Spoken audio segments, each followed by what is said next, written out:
me chamo Alessa Félix, sou convidada do Curta Vídeo dessa semana e eu vou falar um pouco sobre minha trajetória no audiovisual. Meu primeiro contato com a música foi dentro desse projeto social, que tinha várias linguagens disponíveis para você fazer. Então tinha dança, tinha música, tinha teatro e tudo que eu podia fazer eu fazia no projeto. E meu primeiro contato foi ali. Meu professor Igor Soares era professor de percussão e também de canto coral para crianças. Então eu fiz esse projeto até os 17 anos, que era a idade máxima. E depois eu consegui acompanhar o projeto meio que como uma monitora. E quando o professor tinha alguns horários livres, ele me ensinava um pouco de teclado. Depois disso, o interesse pela música nunca parou, assim, comecei a aprender um pouco de violão. Fazia algumas composições também. E tudo que tinha disponível de música, assim, perto de mim, eu tentava me envolver. Até que esse interesse foi para a universidade, né, que comecei a estudar música na Universidade Federal do Espírito Santo. Meu interesse, quando eu entrei no curso, era de compor, mas ter acesso à minha música desde o início até o final do processo. Então eu estava entendendo como funcionava a produção musical ainda, assim. Eu lembro que numa dinâmica com os veteranos, eles perguntaram assim para todo mundo o que você queria fazer dentro da música, ali na área de som no geral. E eu falei assim, produção musical. Eu nem entendia muito bem ainda o que era. E eu lembro do olhar assim de um veterano assim, nossa, produção musical. Não era tão dinâmico igual é hoje, né? Hoje em dia a gente tem beatmakers, produtores que fazem música em casa. Antigamente você tinha que ter um contato com a gravadora, você tinha que gravar no estúdio. Hoje em dia a gente tem um pouco mais de dinâmica, a gente tem um pouco mais de acesso para produzir em casa. Para produzir em casa você pode ter um computador e um fone de ouvido. Hoje em dia você consegue produzir assim, uma faixa de qualidade, você consegue. O audiovisual ele aconteceu primeiro por um convite de um amigo. Ele foi convidado para fazer a trilha de um filme. Era um projeto do pessoal do cinema, do qual ele era amigo. E aí ele me convidou para fazer junto com ele essa trilha. A gente somou nossas habilidades que a gente tinha no momento. Ele, com experiência em piano, já veio do conservatório. E o meu interesse já era na gravação e mixagem. Então a gente, vamos fazer junto, né? Esse meu amigo Mário de Torres Schiavini trabalha comigo até hoje, assim. Desde esse primeiro projeto até hoje a gente está fazendo coisas junto. E aí desde então não parei, assim. Meu primeiro projeto com edital, com recurso, foi o Abelha Rainha, dirigido pela Tayla Fernandes. Esse projeto foi uma grande escola mesmo, porque foi a minha primeira experiência no set, entender como funciona tudo, como as equipes trabalham. Eu fui assistente de som direto da Gisele Bernardes, e também fiz trilha sonora e atuei também como sound designer junto com ela. Então, assim, tive uma experiência geral do que fazer com som ali no audiovisual, né? Junto com a diretora, a gente pensou em fazer uma trilha que misturasse os elementos orgânicos ali captados no set para transformar em trilha. Então a gente já estava com o microfone na mão, a gente já estava na locação que tinha sons muito bons disponíveis, cachoeira, pássaros, sinos, tudo isso voltou para a trilha.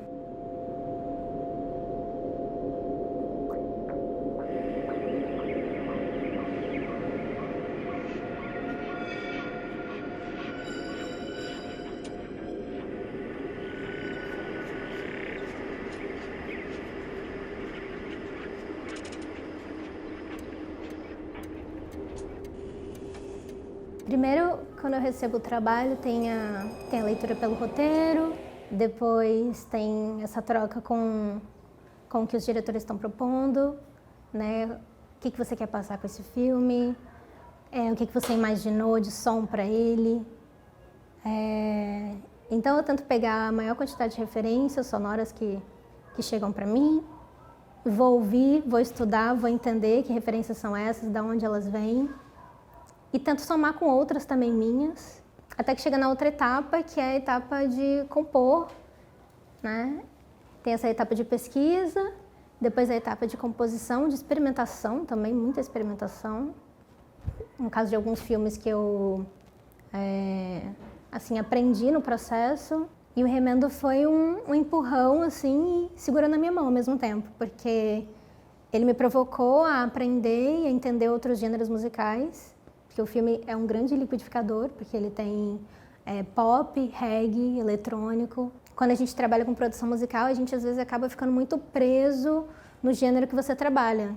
Nesse trabalho eu tive que aprender a fazer e compor dentro de outros gêneros. Bom, aprendi a fazer funk, aprendi a fazer referências de pop. E é um filme que tem umas citações muito diretas, né? Um filme que faz muita referência à cultura pop. E algumas citações são diretas, por exemplo, no caso de uma das trilhas que cita Lady Gaga, por exemplo. Então, a provocação era essa, assim, de talvez o ouvinte lembrar do artista. O Dia da Boa Notícia aconteceu por um convite de um amigo meu, o Rodrigo Escaramuça, que ele é capixaba, de Cachoeira de Itapemirim, mas reside agora em São Paulo. Então, esse processo foi todo remoto, né? O filme foi rodado em São Paulo e chegou para mim depois. E eu fui convidada para fazer edição de som e a trilha musical. Então, convidei meu amigo para fazer comigo, que é o Mário de Torres Schiavini, que trabalhou comigo no meu primeiro filme. Devolvi o convite ali. E a gente fez uma trilha que a influência dela seria de jazz, né? Porque O Dia da Boa Notícia, ele é um filme sobre uma campanha jornalística que o site IG pensou em fazer, e onde eles iam abordar durante 24 horas somente notícias positivas, né? E esse dia coincidiu com o 11 de setembro de 2001. Então, a ideia dos diretores era que a gente tentasse trabalhar com a trilha com um tanto de ironia pela situação. Então, a primeira parte do filme tem bastante influência de jazz, mas a segunda parte já é um pouco influência de música minimalista, que é aquela música que tem variações um pouco mais lentas, mas ao mesmo tempo as repetições se acumulam, né? Porque apesar da situação ser um tanto cômica, ela é uma situação também delicada. Agora a gente faz uma pausa para assistir O Dia da Boa Notícia, filme dirigido pelo Lucas Zacarias e o João Paulo Vicente, que é um filme que fala um pouco da campanha jornalística que o IG tinha feito, chamada O Dia da Boa Notícia, onde eles iam abordar durante 24 horas somente notícias positivas.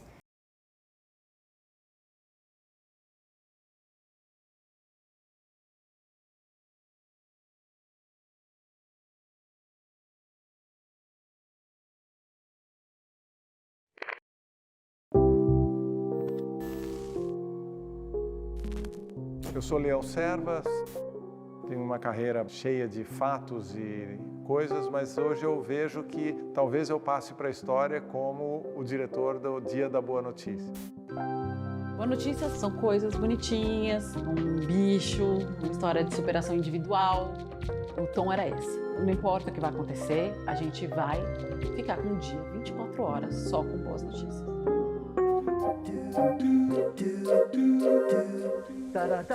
Tempos felizes! E virou, claro, uma lenda, né, do jornalismo, porque de fato foi um negócio inacreditável. Mas, claro que depois as piadas vieram, mas eu acho que é só uma confirmação muito grande de que isso não ia dar certo, não podia dar certo. Eu acho que a gente só não tinha ideia que podia dar tão errado, entendeu?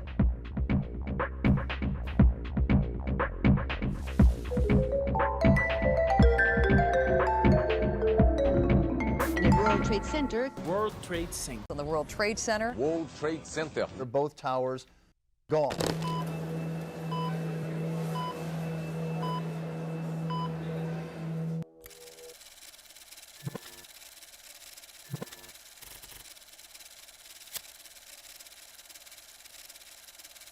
O IG nasceu de uma ideia de um grupo de investidores que percebeu que a forma de criar realmente um boom, uma revolução da internet, era ter internet grátis. Tanto os investidores como o Nizam Guanais, que era um dos fundadores, chamaram um grupo liderado pelo Matinas Suzuki, e eu e o Matinas trabalhamos na concepção do conteúdo que as pessoas teriam quando entrassem na internet.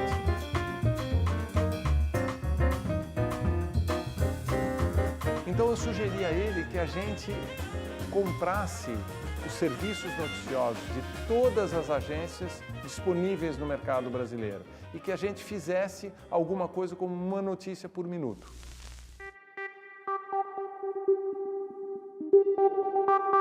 O último segundo era para chamar última hora, mas conforme a gente foi usando e experimentando o publicador e foi entendendo a velocidade, né, que dava para publicar a informação, passou de última hora para último minuto e aos 45 do segundo tempo passou de fato para último segundo, porque era essa a velocidade, né, de publicação.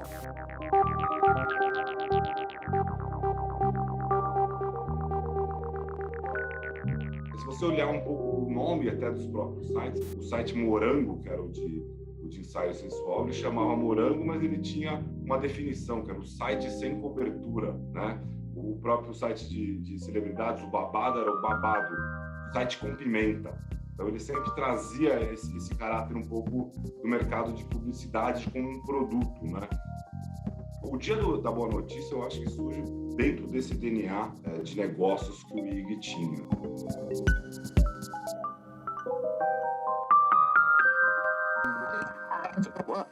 Essas iniciativas aconteciam com frequência. Algumas aconteceram depois, como o Amaurig, que era um jornalzinho, a gente ficava numa rua de São Paulo, que é numa área nobre de São Paulo, que é frequentada por uma elite de São Paulo. Em um determinado momento, a empresa achou que era importante se comunicar diretamente com essas pessoas e não existia nada que a gente odiasse mais fazer.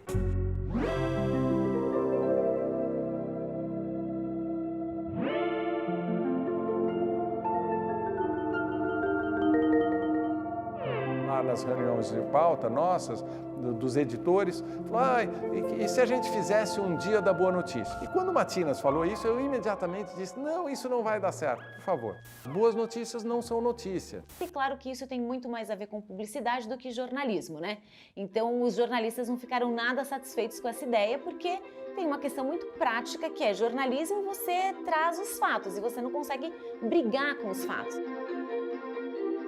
E eu, dada hora, percebi que tem momentos da vida que não dá para você ser o cara que fica falando não, não, não, não. E aí eu falei, então vamos fazer.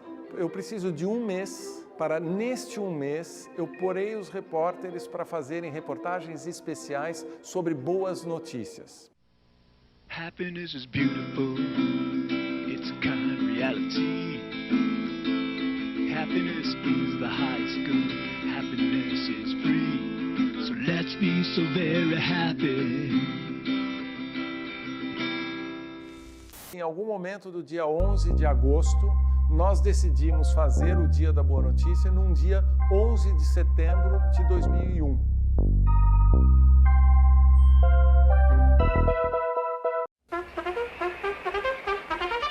Eu odiei o Dia da Boa Notícia desde o começo, como, na minha lembrança, toda a redação também. De fato, as pessoas imaginavam que isso não ia dar muito certo. Pouco antes do dia oficial da Boa Notícia, a gente começou com uma notícia que foi a morte do Toninho do PT.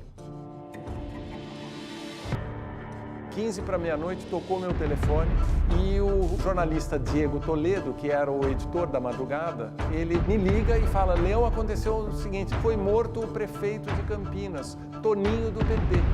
E eu digo, putz... E aí eu rapidamente dei a seguinte solução, põe como manchete agora e tal, mas quando der meia-noite, você põe como 10ª chamada, o títulozinho vai ser Má Notícia, morre o prefeito de Campinas, Toninho do PT.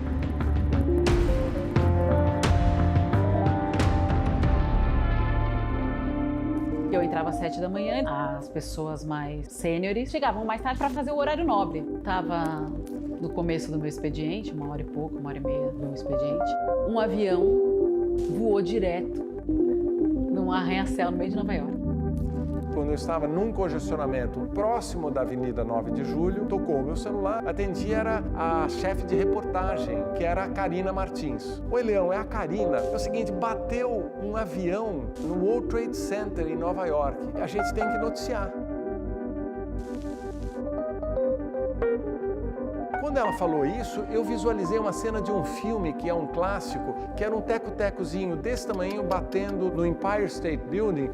Mas, Karina, é o seguinte, Eu estava irritado com o dia da boa notícia, não era uma coisa confortável para mim, mas uma vez que eu me convenci, não queria ter que ficar explicando isso. Eu digo assim, mas Karina, você não percebe? É o dia da boa notícia, o que vamos fazer? As torres gêmeas desabaram também sobre nossas cabeças. Nessa hora, as pessoas estavam começando a chegar para trabalhar. Tinha gente comercial, do RH, de outras áreas do conteúdo, que estavam chegando, ouvindo no rádio o que estava acontecendo, o apocalipse, chegavam no trabalho deles, que é um veículo de comunicação, para ler o que está acontecendo, e estava lá, não, hoje é o dia da boa notícia. Foi muita pressão. As pessoas vinham me cobrar pessoalmente, ficavam em cima de mim. Gente, eu não queria nem que existisse essa merda. Não tem nada acontecendo nesse dia que eu seja a favor. Eu não sou a favor do ataque, eu não sou a favor do imperialismo também, eu não sou a favor do dia da boa notícia, eu não sou a favor de entrar às 7 horas da manhã, eu não estou a favor de nada do que está acontecendo. Desligamos o telefone e tal, e eu continuo no congestionamento. Mas aí bateu o segundo avião, e aí ao vivo, né?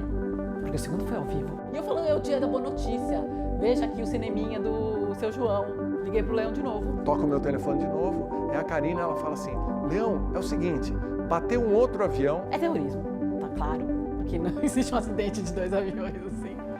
E a gente vai dar, e quando você chegar aqui, você me manda embora. Eu tô dando de manchete, então quando você chegar aqui, me demite. Porque não existe nenhuma hipótese de eu manter essa farsa. A minha lembrança desse dia, assim, o começo desse dia, foi uma lembrança muito sensorial. Eu lembro que eu estava subindo as escadas para chegar na redação do Último Segundo e eu lembro de sentir a temperatura mais quente quando eu entrei na redação. E provavelmente foi nesse momento que a Karina estava fazendo essa ótima atitude de ligar para o Leão e dizer, bom, se quiser você chega aqui e me despede, mas acabou o dia da boa notícia. Eu cheguei na redação, as televisões estavam ligadas e eu fiquei embasbacado. Eu sentei e comecei a ver aquilo. Naquele momento, realmente, assim, não teve tanto espaço assim, foi o dia da boa notícia. Cara, tava todo mundo muito mais focado em noticiar, em fazer uma cobertura, em acompanhar ali os fatos. A atitude da Karina foi provavelmente a primeira insubordinação que eu entendo que deva ter sido e foi premiada, tá certo?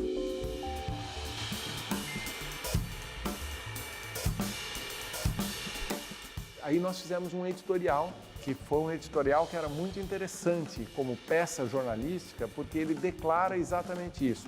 Nós tentamos, mas as más notícias se impuseram e, portanto, chega do dia da boa notícia.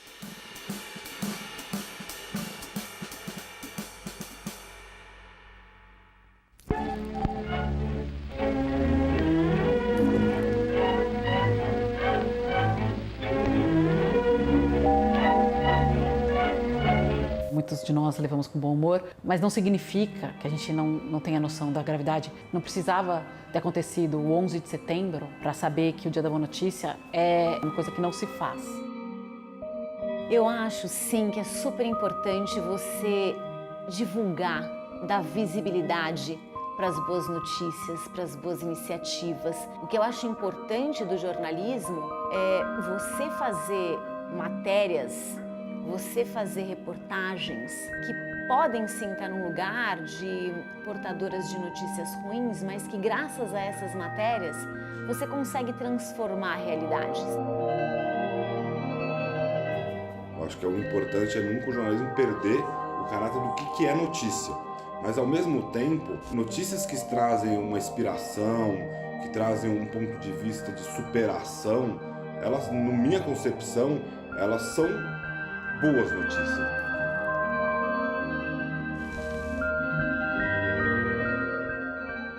Pioneiro da minha geração no que tange a essa reflexão sobre a necessidade de dar boas notícias foi o Gilberto de Menstein. E eu hoje estou convencido disso. A vida é composta de diversidades e a diversidade exige atenção a boas notícias. Por quê? Porque elas alteram a vida da sociedade tanto quanto as más notícias.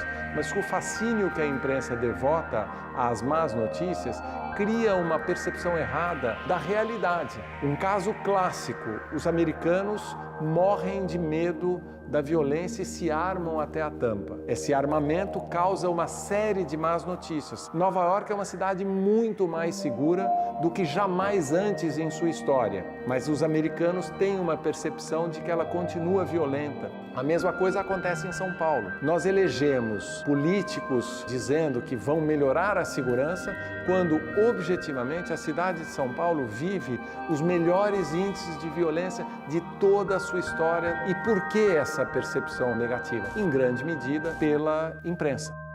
Hoje eu não tenho dúvida de que é necessário incrementar a vocação da boa notícia no jornalismo como um todo.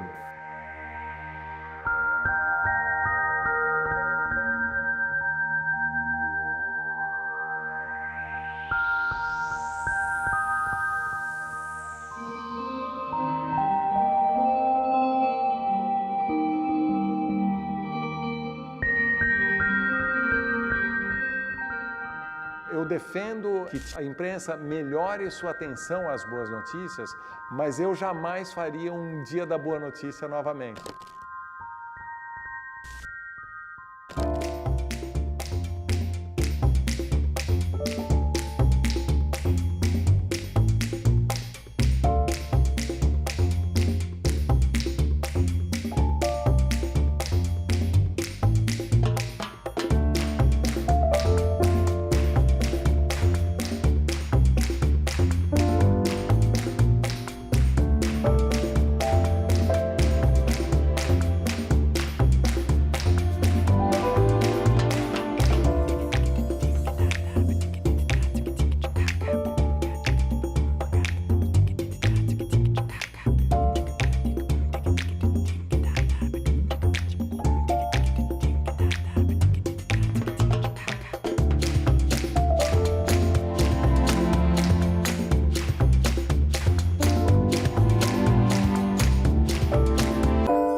Esse filme eu trabalho com edição de som e trilha musical.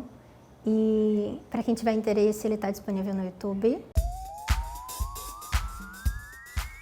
Vamos sair hoje? Eu tô todo enrolado aqui. Acabei de sair do banho. Pega um Uber, eu já tô chegando. Não, agora não. Eu comprei queijo. Tá doida? Salame. Mas é coisa séria, pô. Vinho. Me dá meia hora. Já já eu chego. Você não comenta nada. Não tenho como negar. Porra, cadê a adrenalina que a gente gosta, a bagunça que a gente gosta? Então tem uma surpresa. Você tá fazendo o quê? Eu vou também. Você vai hoje? Você tem alguma coisa pra me falar? Sua família é enrolada, viu? Te amo, tá? Eu sei. E leva muita gente pra se enrolar junto com ela.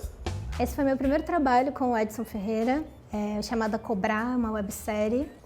Já tinha um filme, né? Chamada Cobrar já tinha um filme. E aí esse filme aconteceu durante a pandemia, né? Então foi tudo muito distante, muito remoto. O filme foi gravado pelos atores, né? Foi uma coisa muito diferente. Ele dirigia à distância, então os áudios eram gravações do celular. Eram arquivos muito diversos, né? Chegou para mim muitos arquivos diferentes de celular. Também tinha um Tascam que acompanhava os atores. Então, assim, foi um desafio, né? Porque no início de tudo, eu tive que orientar os atores onde colocar os microfones, qual o melhor jeito. Então, a gente, junto com o diretor, a gente auxiliava os atores de como rodar aquela cena, né? De como gravar aquilo da melhor forma. Então, esse trabalho foi realmente um desafio, assim, por ser remoto. O meu último trabalho também é com o Edson Ferreira, que é A Serena Onda que o Mar me trouxe. Acabou de estrear agora em Salvador. E é o meu primeiro longa-metragem, que eu faço edição de som e mixagem. Também foi um desafio, porque trabalhar com longa-metragem é muito arquivo. E aí depois a gente levou o trabalho para o estúdio, que eu tive a parceria do Tom, que foi meu assistente de mixagem. E novos ouvidos também, né? Porque eu estava trabalhando muito focada e sozinha. Já é um parceiro já do Remendo também. Só tenho a agradecer, porque foram novos ouvidos para a experiência. Muito da minha experiência que eu adquiri foi através do projeto de experimentação sonora, né? O grupo de experimentação sonora, o GEX, que é coordenado pelo Marcos Neves, que é meu mestre. E, assim, muita coisa que eu aprendi ali eu ainda utilizo e estou sempre tentando aprimorar, porque as ferramentas estão sempre se atualizando. Foi praticamente onde me preparou, assim, para o mercado de trabalho, porque é um grupo focado não só em estudo, também a gente fazia performances, a gente fez performances para o Sesc Glória, a gente fez performances de trilha ao vivo, a gente também fez performances contratadas para aberturas de exposições. Os filmes que estão circulando ainda é o Remendo, né? O pessoal está em Chicago agora divulgando o filme. E é uma grande alegria porque Remendo estreou em Rotterdam, na Holanda, e depois ganhou o prêmio de melhor filme em Tiradentes, Gramado. E para o nosso setor do som a gente ganhou também o Festival Griot, melhor som. E por fim, o Festival de Santa Cruz, melhor trilha sonora. O que vem por aí é Poema das Cores, é um projeto que eu estou trabalhando atualmente.